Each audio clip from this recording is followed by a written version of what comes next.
urur goboleedka IGAD ayaa ballan qaaday in dowladda Soomaaliya iyo shacabka Soomaaliyeed ay ku garab istaagi doonaan la dagaalanka cudurka COVID-19 xilli cudurkan uu ku sii kordhayo dalalka Geeska Afrika.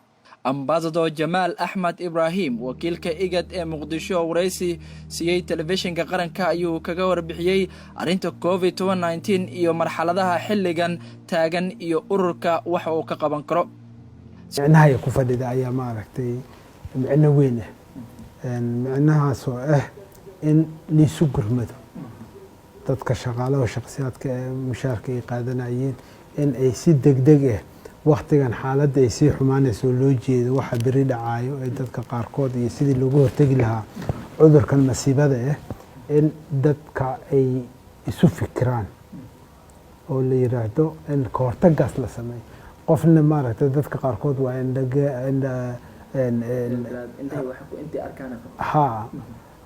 dadna maaragtay meel fog ay wax ka arkaan marka arinta madaxda ay ku fikireen waxay ay tahay in dadka si degdeg loo gaarsiiyo sidii waqti habboon loogu hortagi lahaa cudurkan. sidoo kale danjire Jamal ayaa tilmaamay in deeq lacag ah oo dawladda Soomaaliya wax uga qabanayso caabuqan coronavirus-ka ay guddoonsiin doonto ururka taas oo sanduuqa ururka ku taageeri doono.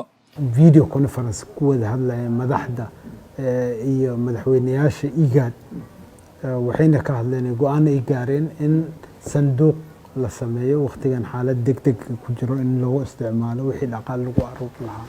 dhaqaalahaas la rajeynaya inuu noqdo malaayiin dollar oo dhinacyo badan ka imaanaya.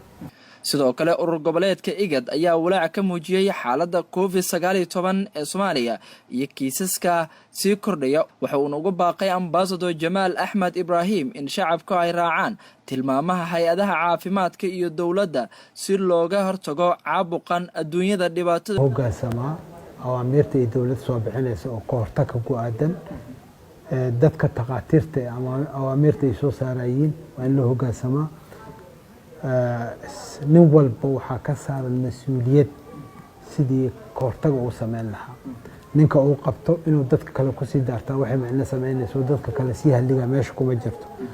marka in laga gaabsado meelaha maaragtay dadka ku badan yihiin sida aroosyada iyo maaragtay arrimaha meesha uu dadku ku badan yahay oo kaleeto in qofka neeftiisa uu ka ilaaliyo qofka kaleeto waa arrin muhiim.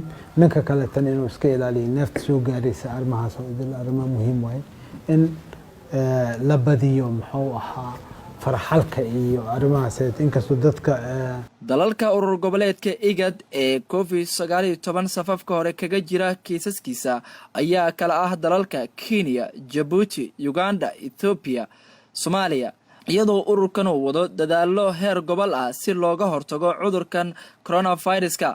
Cabdirashiid Nuur Ibrahim, telefishinka qaranka Soomaaliyeed, magaalada Muqdisho.